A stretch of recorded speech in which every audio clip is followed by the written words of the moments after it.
Hello and welcome back to Lorcan Villain. My name is Baker and today it's like Christmas come early because we have had the final reveals of the upcoming new set, Rise of the Floodborn. I don't know if this was always planned because unfortunately some cards, as I went to bed last night, a couple of cards have started to leak. Apparently product has found its way into some hands where those hands have opened said product. So a couple of leaks did start appearing online last night. I don't know if this is a response to that. Lorcana updating the app all at once. I can only imagine that's the case. I can't imagine they'd have wanted to do that bulk all at once. But nonetheless, it is still very exciting to see all the cards. There's a lot to go through.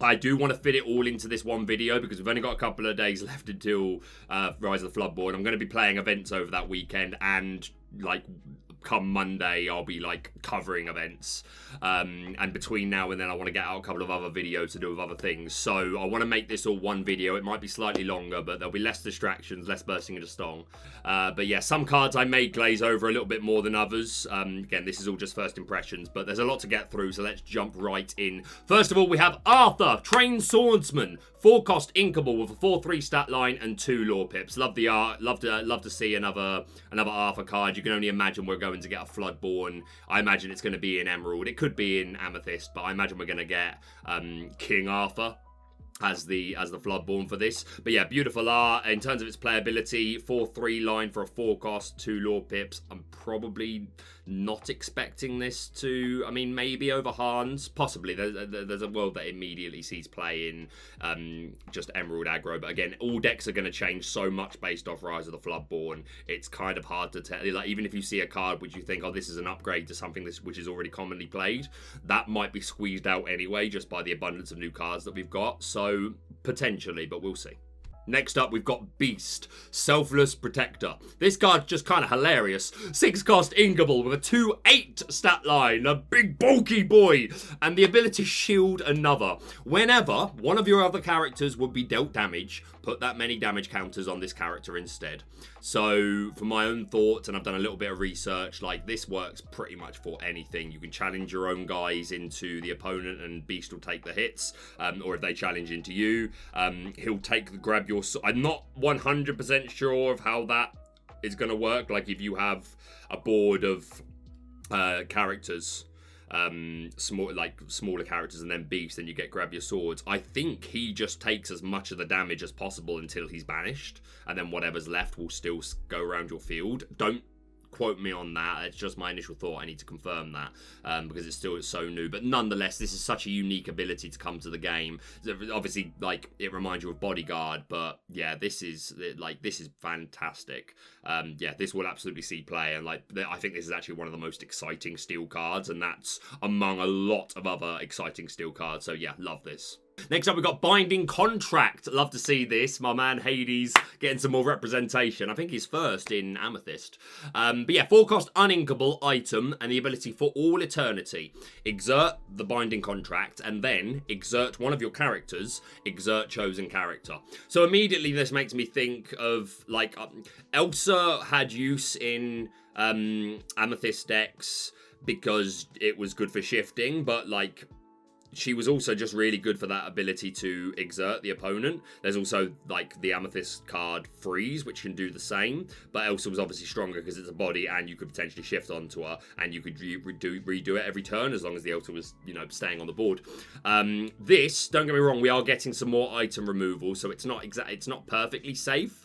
But this is just, like, longevity of being able to exert the opponent. And again, if you've got a couple of characters out at least, then exerting one of your own characters as a cost probably isn't, like, again, Elsa was seeing play and she had to exert herself to an opposing character. So now this basically allows you to put that ability onto anything. So I really, really like this card. And again, items are getting better and better. Yeah, I imagine there's a world for this. So yeah, love this.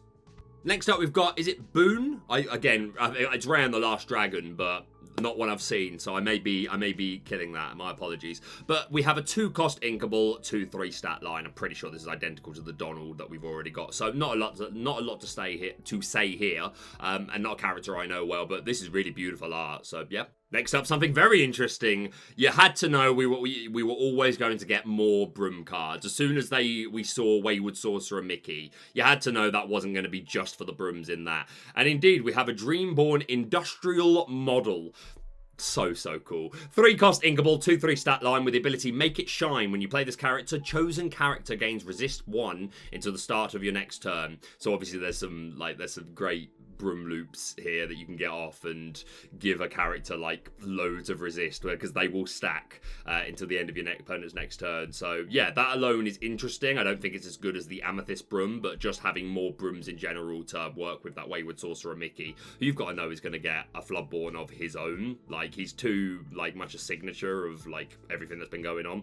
And yeah, I'm sure we'll get Brooms of every colour, but yeah, a nice addition.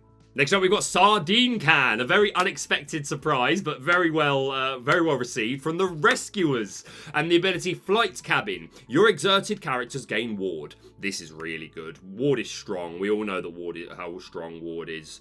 Again, Kuzco was the main flag bearer, I think, of Ward, and then obviously Aurora, who gives other characters Ward, and she saw a respectable amount of play for her ability to do that. Obviously, that is better, but again, I think even though there is more item removal coming, I think it's easier to remove a character than it is to remove an item. I'll have to go through and compare banish characters to banish items, but I'm sure it sounds right that there are more banish character removal cards. And obviously, unless you've got 2 Auroras on the field, then she herself doesn't have Ward. But yeah, this is really, really strong. Being exerted is not a bad thing at all. 9 times out of 10, you want to be exerted because you quested, or you challenged, or you use an ability. So this is really good, and even if it doesn't see immediate play, once the meta starts we start to suss it out, depending on how many decks are doing well, that really have a lot of hard removal or stuff that Ward is going to help in a lot of situations. I really would be surprised if this doesn't end up seeing at least some tech play. So yeah, and love the Rescuers, so good to see it. Next up, we got Caterpillar, Calm and Collected. Love this art. Big fan of Alice in Wonderland. 3-cost Inkable, 1/3 stat line, and 3 lore pips. Not a lot to say here. Just I could stop and do quick comparisons of all the stuff, but I will end up doing that in editing, and all the cards obviously have a few things next to them that I think that would be good to either go with them or be targets of them. So, but yeah, not a lot to say here. The fact that it's 3 lore though and 3-cost Inkable wouldn't surprise me if it finds its way into deck. So yep, love to see it. Some more Alice in Wonderland love. 1-cost uninkable Croquet Mallet from Amethyst. Item, Hurtling Hedgehog. Banish this item. Chosen character gains Rush this turn. So it reminds me of Cut to the Chase from first chapter Ruby, which was a 2-cost and it gave Rush. That was inkable though. This is uninkable but an item. But again, what's nice about it is you bar item removal, you can put this down on a turn where you've got just the extra ink to play with, and just use it when you want to, unless you're really fearing them removing it and it's one of your items that you really don't want to be removed. But yeah, just the fact that this is 1 cost and an item, and again, there are so many, we've got so much now that works well with items, and some of which we'll talk about throughout the rest of this reveal, then yeah, this sounds alright. Not convinced it will see play straight away, but it might do, just on the basis that it's a cheap item. Maybe being uninkable will be what squeezes it out, but we'll see. Next up, we got Donald Duck. This came out a little bit before the mass reveals that we had last night, but I hadn't got around to reviewing this card yet anyway. 5-cost Inkable, 1/5, Evasive, and the ability Fooey. This character gains +1 lore for each 1 damage on him. So the most obvious immediate comparison is to play this with Teeth and Ambitions and just put all 4 damage counters on him, and then you're just immediately questing for 4. So yeah, this is very interesting. Unfortunately, I think there's going to be... I don't think people are going to be lacking for Evasive. And if they are lacking for Evasive, it's because they've got enough removal or chip removal. Because after you've put this damage on, this gets banished to Cannon, Smash, Tink. We've got other cards that now do sprinkle damage and stuff like that. So it's fun. I'm not sure if I think it's going to be a bit of a high believer card. A high believer card. We really want it to do well, and it sounds like it would do well, but I'm not convinced of it. I think it'll be good fun. I'm not saying you won't see it occasionally pop in decks, but I'm not immediately convinced it's going to be consistent. But a lot of fun, and definitely one that I'm looking forward to trying. Next up, we got Dr. Facilier, Fortune Teller, 7-cost Inkable. Look at that art. 4/4 with 3 lore pips, Evasive, and you're in my world. Whenever this character quests, chosen opposing character can't quest during their next turn. So this is the same ability that we saw on Jasper.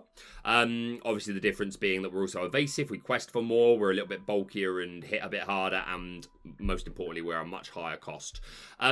Just that 7 cost makes me think this probably isn't going to see loads of play unless it's like you're doing a specific like villain archetype. Yeah, I'm not sure how much I believe in this card. I think the 7 cost, like maybe it ends up being the 1 or 2 of, like in steel decks you would sometimes see Maui or Simba or Kronk, all the ones from Steel. So maybe this becomes the 1 or 2 of in Emerald, which like you're not full in on it and you can always ink it, but if you get to 7 ink it might put a real shift in, because obviously Jasper's main utility is just to slow them down a little bit in the early game. I feel like it might be a bit too late in the game, but maybe I'm wrong. Like it wouldn't massively surprise me if it starts becoming like the 1 or 2 of, but yeah, love the art.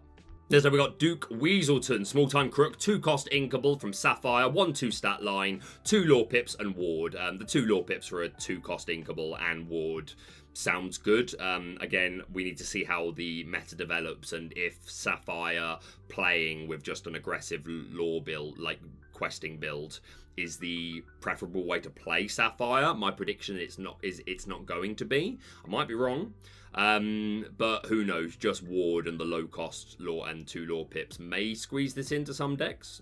Next up we've got Eudora, I think that's how you say her name, 5-cost Inkable, accomplished seamstress with a 1/9 stat line and 2 lore pips. Yeah, like just 9 willpower, like just opens this card up to be used in tandem with like stuff like Grand Puppy and all the decks that want to benefit from removing damage, just because she's going to be able to take so much, and there will be other combos that are available that I'm definitely going to have to think a little bit more about. But yeah, my immediate instinct is just to do with like, this is just a great early and inkable target for stuff like that. It upsets me a little bit with suddenly seeing so many 9s for willpower. I mean, I know we got Goofy and that was 10/10. Main reason being is because what I thought was really charming about set 1, chapter 1 format was our only 9 willpower was Triton, and obviously he's become quite an important part of the overall lore because they've referenced his trident a couple of times, but now they're just giving everyone 9 willpower. But nonetheless, I imagine this card will see play just because of how bulky she is. Next up, we've got Fairy Godmother here to help. 5-cost Inkable with a 3/7 stat line. She big. 2 lore pips. Not much to say here, but we have to move straight on to this Floodborn version. First out, shout out to her giving the sword to the Cinderella from Steel that we've already seen. I can't remember her name, but yeah, that's that sword, so that's cool. 5-cost Inkable, 3/4, shift 2, which is very reasonable. Forget the coach, here's a sword. Whenever this character quests, your characters gain Challenger 3, and they gain this ability. When this character is banished in a challenge, return this card to your hand this turn. This is kind of mad. Just kind of mad. Little thing to mention, the Sword and the Stone gives Challenger. So I'm guessing sword cards are... Well, again, we've got Shield of Virtue in Ruby, which doesn't fit that pattern. But yeah, a couple of swords that give Challenger 3. But yeah, like, that's going to be great. And that will matter a lot. But, like... when this character is banished in a challenge, return this card to your hand this turn. And again, your characters. Oh, it's all of them. You don't even pick one. I read that the first time was like, you pick a character, it gains Challenger 3 and that ability, but it's all your characters. It's kind of mad, right? Am I right? That's kind of mad, just being able to, like, because Dr. Facilier was in set 1, Agent Provocateur, was such a unique ability in the game, and it wasn't good enough, and I think it was because it was uninkable, and it just wasn't doing enough. But this is kind of mad because this is inkable, and there's a couple of other Fairy Godmothers that, like, we just saw one that has, like, some stats, and then there's another one that I think exerts an opposing character or something along those lines. The one that's the power creep of the wardrobe. Shout out to the wardrobe on Twitter. I'm sorry for you. I'm sorry. But yeah, I think that's kind of mad. Maybe I'm over-exaggerating, and as time goes on, it will turn out to not be as great. But off the cuff, I think that sounds really good. So yeah, very excited to try this in Amethyst. Felicia, my baby. So good to see Felicia in the game. Rattigan, this is Rattigan's cat, if you didn't know, if you still haven't seen Basil.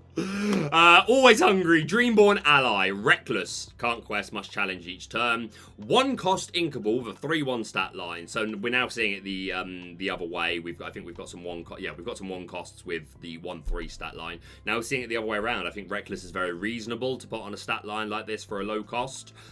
Maybe it's good enough. Like, just the fact that you can put it down, like, I think the 1 cost is kind of good. We need to see how the meta develops and, like, how important it is to... We need to find out what is the most important number to consistently hit by turn 3, 4, 5. We need to work that out, and as soon as we do, we'll have a much better idea of where a lot of these cards are going to settle, just based on their stats. And obviously that's going to take a while to work out, because we have so much Floodborn potential now, and combos that we need to work out how things work. So yeah, I'm so excited for this next format. But yeah, love Felicia. Look at this art, amazing. Next up, we've got Gaston, Scheming Suitor. Yes, I'm intimidating. While 1 or more opponents have no cards in hand, this character gains +3 strength. So obviously meant to work in tandem with all the hand disruption that Emerald has. I've said before, I'm not a huge believer that is, like, I think it's going to have, like, placements. I don't think it's a deck that's going to consistently see, like, multiple positions of a top 8. I think you'll see it crop up occasionally. That's my early call. And for those decks, yeah, this sounds good.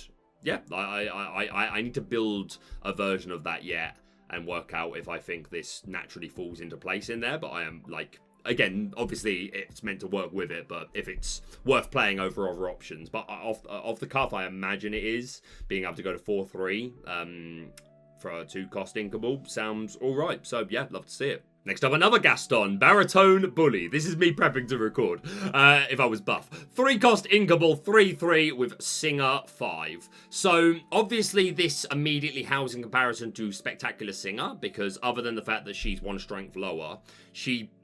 searches a song most of the time. Again, you can miss, but the ability to do so. But Cinderella sees play mostly just because she also has Singer 5, and she is more expensive than Gaston. This is just another way of guaranteeing that you have a free turn 4 whole new world, grab your swords, or again, we've got a multitude of new songs. I'll need to go through the 5-cost ones later when I'm editing, and I'll put any notable examples on the screen now. But yeah, I think that just the fact that it is another assured turn 4 free singing of a 5-cost song, this probably ends up finding a place.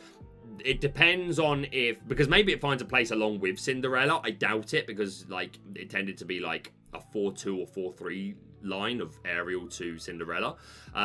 So it's going to depend really, because again, like you can do it quicker with Gaston, but the fact that Cinderella has the 5 willpower is a factor. Like, she can stick around a little longer. So it's going to depend on how important it becomes to sing these 5-cost songs by turn 4, which already is quite often a preference for, like, Steel Amber songs anyway, but everything is going to change, so we need more data. But yeah, definitely not one to write off. I wouldn't be surprised if this still ends up seeing play, but again, it could bow to Cinderella just based off the willpower difference. Next up, we got Hercules, Hero in Training. 2-cost inkable, 2/3 stat line. Fantastic flavor text. Not much to say here, but we have our target for the other Hercules, our 6-cost shift 4 with 6/3 stat line and resist 2. So yeah, this will see play.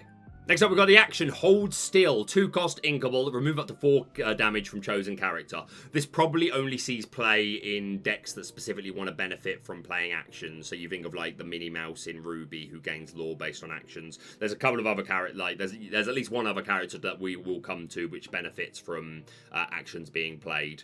That's probably the only place for it, but love the art. Next up, we've got James, Role Model, 4-cost, uninkable, 3/3 with 2 lore.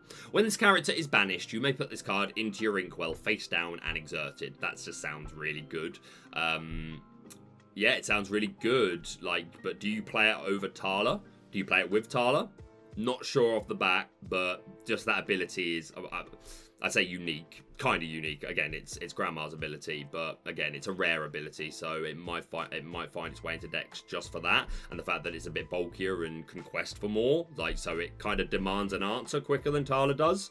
But being uninkable may squeeze it out, but we'll see. Next up, we got Jasmine, Heir of Agrabah. 1-cost inkable with a 1/2 stat line. I'm a fast learner. When you play this character, remove up to 1 damage from chosen character of yours. Great to see this art of Jasmine. I think the classic Jasmine look is the best one. So yeah, really love to see this. Yeah, again, this will find a home in, especially because it's in Sapphire, which is not a surprise because I think all the other Jasmines are in Sapphire. But yeah, it's in the same color as Grandpappy, and yeah, will benefit from just being something else that can remove damage. And again, it like allows you it gives you a better shift target for the Floodborn Jasmine, who will also be an integral part of that deck. So yeah, in that deck, this definitely sees plays. In others, probably not, but she may pop up. Next up, we've got Kronk, Junior Chipmunk. Oh yeah. It's all covered together. 6-cost inkable, 4/5 stat line, resist 1, 2 lore, and scout leader. During your turn, whenever this character banishes another character in a challenge, you may deal 2 damage to chosen character. I kind of wish this was a Floodborn, but yeah, very much like Tinker. The exact same secondary ability as Tinkerbell, but instead of having the sprinkle damage from putting him down, he just has a continuous resist 1. That second ability maybe is enough to make him see play. I'm not sure. I think because I mean Tink's right there, and I do think Tink's probably better, but depending on, like, again, working out what numbers we need to be able to hit or like stay out of reach of, maybe this resist 1 makes it a bit more worthwhile than the Tinkerbell. Again, the Tinkerbell gets a sprinkle damage, which is really important, so I doubt it, but maybe it still finds its way in on top of Tinkerbell just for this resist. But yeah, great to see another Kronk. Next up, Lady Tremaine, Imperious Queen. What art! Just beautiful. And like, I don't know if this is a deliberate choice or I'm just seeing things that like no one's other eyes are seeing, because I am partially colorblind. But the cat, Lucifer, right, looks slightly different artistically from the rest. Am I mad? I'm not saying I love this. This is beautiful. I'm not saying that as a criticism. I'm wondering, like, is that a deliberate decision, or am I more colorblind than I thought? Is anyone seeing this? I need to know, regardless. 6-cost, uninkable, 3/4, shift 4. You had to know we were going to get a shift target for Floodborn for Lady Tremaine. So yeah, shift 4. 2 lore, power to rule at last. When you play this character, each opponent chooses and banishes one of their characters. So bear in mind, if you put this down and it's your only character, you have to instantly remove her. Not always going to be a bad thing, to be honest. And if you do have another character, and like if you're shifting, in most worlds you've probably got enough ink to put down another character. Especially if you're playing this character, you're going to have a good amount of 1-drops. So odds are you'll be able to play something else anyway. And obviously there are cards that benefit from leaving the field, mostly the bounce stuff I'm thinking of, which really you want that going back to your hand, but going to the discard is not terrible. But yeah, just the ability to like make them to remove a thing. Again, like it's not that, it's the same as what I said with the Alice card, the down the rabbit hole one, where you both have to pick a character and you put it into your inkwell. Again, like it's a shame it's not just targeted, but it's not always that hard to just go, okay, well, I spend some of my resources to remove your one other character, so then you're easier to remove character, and then I Tremaine the other one.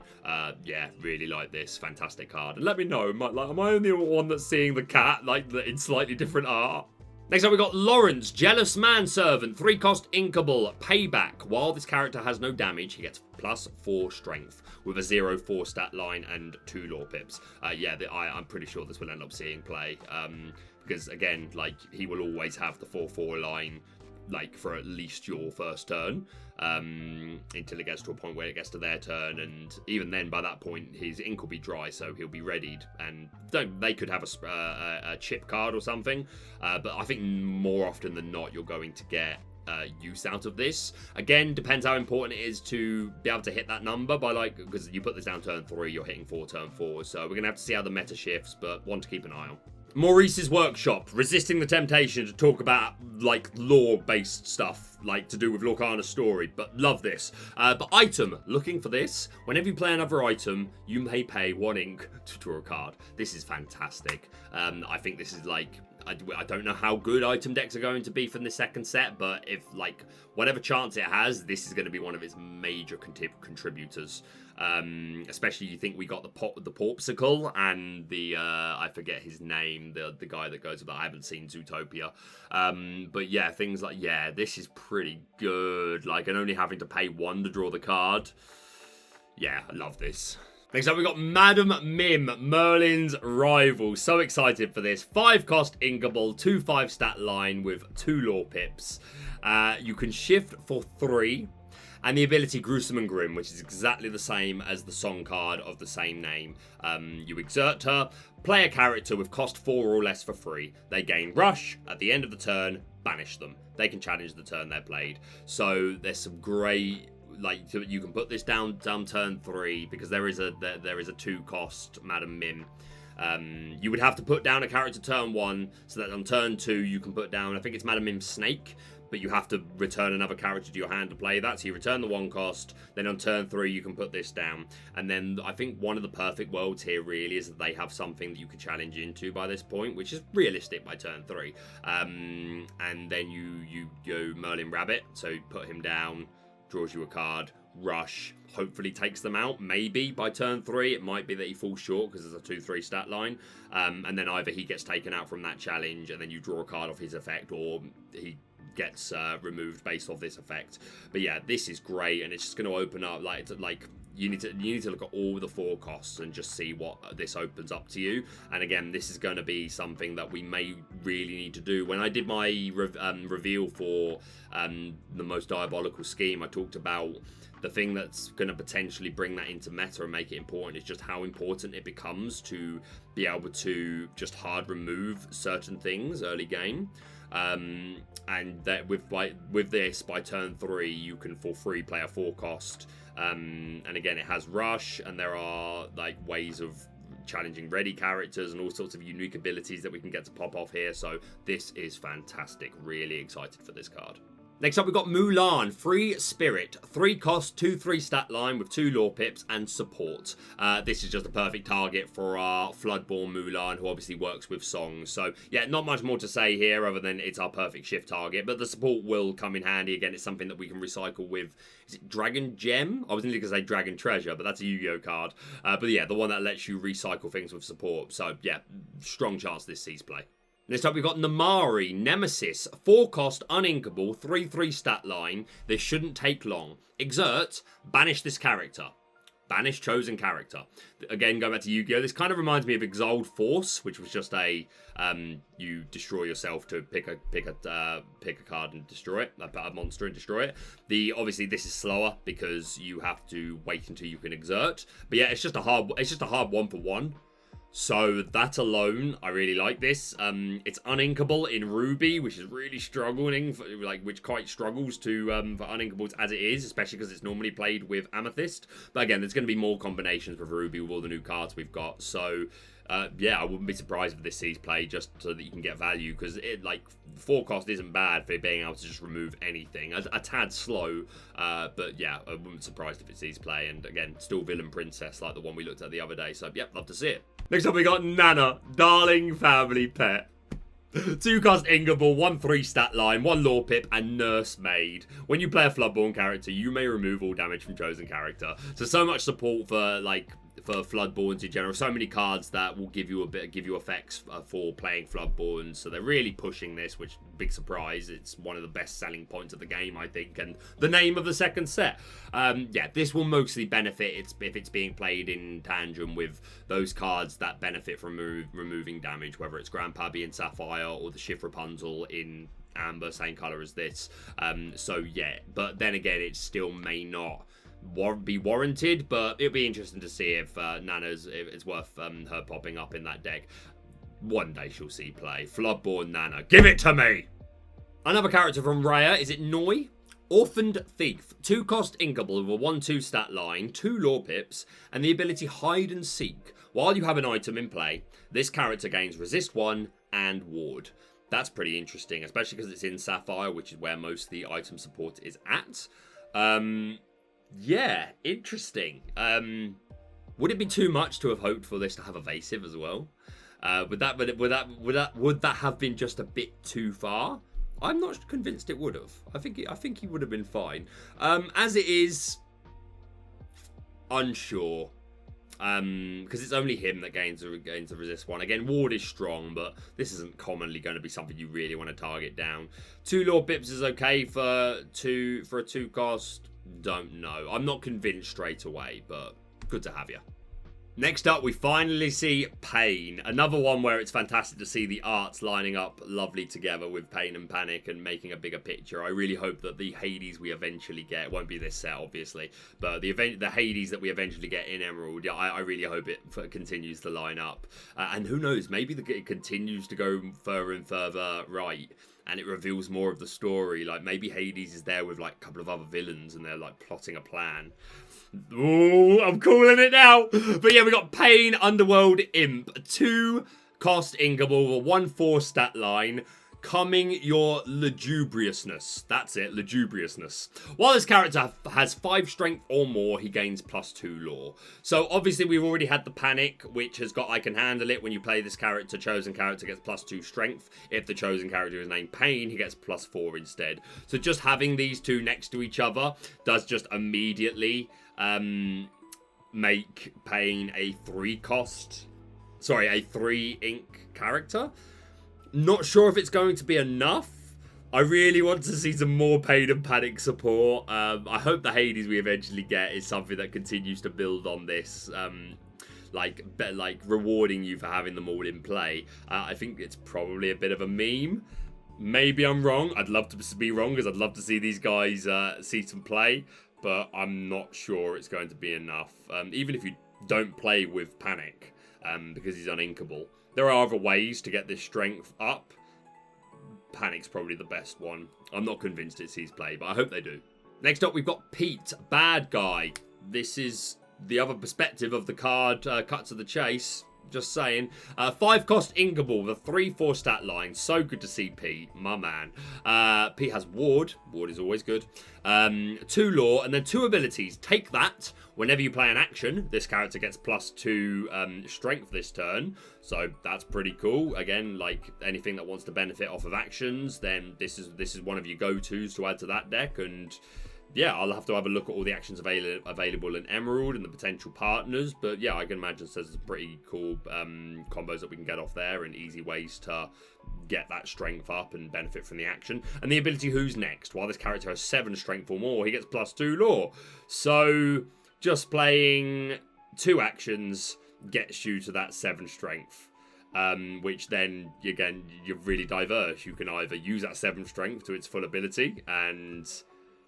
yeah, because it would only be on your turn, because it would go back down to normal on their turn. But yeah, if you want to take out something big, sounds good to me. Or if you just want to quest big, sounds good. So yeah, like without Ward, it probably wasn't enough. But with Ward, this is quite annoying. So yeah, I'm looking forward to seeing Pete hit the field. Next up, not a lot to say, but adorable. We've got Piglet, very small animal. 3 cost Inkable, the 2/4 stat line, 2 lore pips. Again, like I've said earlier, whether or not it sees play is going to depend on just how many other cards Amber wants to play more than this, but it's nice low cost. That's not a bad, again, like it's kind of a, like, in my opinion, it's actually an instant replacement for Mr. Smee, who saw play mainly as a way to set up Rapunzel. So if that still ends up being something people want to do, I wouldn't be surprised if this becomes the alternative, because like 1 willpower less isn't really a huge deal. The extra 1 strength isn't a huge deal, but it could make a difference. But also the 2 lore pips. So actually, yeah, I think if Mr. Smee would have continued to see play, this probably takes its place. Again, unless, again, we've got to look at the numbers that people are able to hit by certain turns. So maybe it's not enough, but we'll see. Next up, we've got Queen of Hearts, and just look at this art. 5 cost Inkable, 4/3 stat line, 1 lore pip, Sensing Weakness, Shift 2. Our cheapest queen at the moment is a 2 cost, I believe. Yeah, both Emerald and Ruby have a 2 cost, so you can do this at the moment, turn 3 at the soonest. And the ability, Let the Game Begin. Whenever one of your characters challenges another character, you may draw a card. I think that's kind of nuts. I think that's kind of really good. I think that's kind of really good. Because again, like, it will go off every time. You could potentially draw 2 or 3 off of this in a good turn. And like, you can, if they have multiple things, you can go into multiple things, or if they have like 1 or 2 big bulky things that you can go into with a couple of characters, you may end up in a situation where you're losing that challenge and banishing your own character, although not necessarily all the time. But sometimes that might still be fine, just to weaken them and get them in range of something else or a chip card, and here you are drawing cards all the while. I think this is really good. If it's good enough that it sees consistent, like, top 8 deck list consistent play, who knows, but it sounds really strong. Reminds me of the Sheer Khan as well, another card like the one that lets you gain lore just from challenging creatures. Yeah, Ruby's not going to care if it wins the fight, it's just going to challenge her. You know. We've got Ratigan, Criminal Mastermind. I don't know which Ratigan art I prefer the most. Like, the other one's more evil, I think, but this one's just, I mean, it's evil, but look at him. 4 cost Inkable, 4/1 stat line. I will never be okay with a Ratigan only having 1 willpower. I'm sorry, it's not even biased. It just doesn't make sense. Evasive does make sense, and 2 lore pips. Love it, love it, love it. I'm not convinced how much play he's going to see. I will have to talk to my boy 20. About his evasive dreams, and he will tell me if he is a believer in the Emerald Ratigan. Boy, I hope so. We didn't get our Floodborn Ratigan this set. It's okay. Maybe I'll get to reveal it next set. Maybe if I'm a good villain. But yeah, just great to see another Ratigan. I'm not sure if the low willpower is going to. I don't know. Maybe it's enough just because it hits really hard for a 4 cost and does quest big. Not convinced, but oh god, I hope so. Next up, we got Sleepy's Flute. 2 cost, uninkable, a silly song. Exert. If you played a song this turn, gain 1 lore. So obviously, it kind of reminds you of the Sorcerer's Spellbook from Amethyst, although less conditional. I think that's more expensive, but less conditional. You just exert to gain a lore. But again, it's in Amber, which has got most of the song support. Not unrealistic to just build a really big song deck. Give me 4 Ariel, give me 4 Baritone Gaston, give me 4 Cinderella, give me all the cheap songs that I can possibly find, especially in stuff that's in whatever other colour I'm playing. And yeah, there's potential to get some real value off of this, especially if you're playing, like, if you get 2 or 3 of them down onto the board. Again, there is more item removal, but it's not like this is a card that you're really banking your whole strategy on. It's just something else that you're benefiting from. I wish this was draw a card instead of gain a lore, to be honest, but maybe this is better. Yeah, definitely not one to sleep on.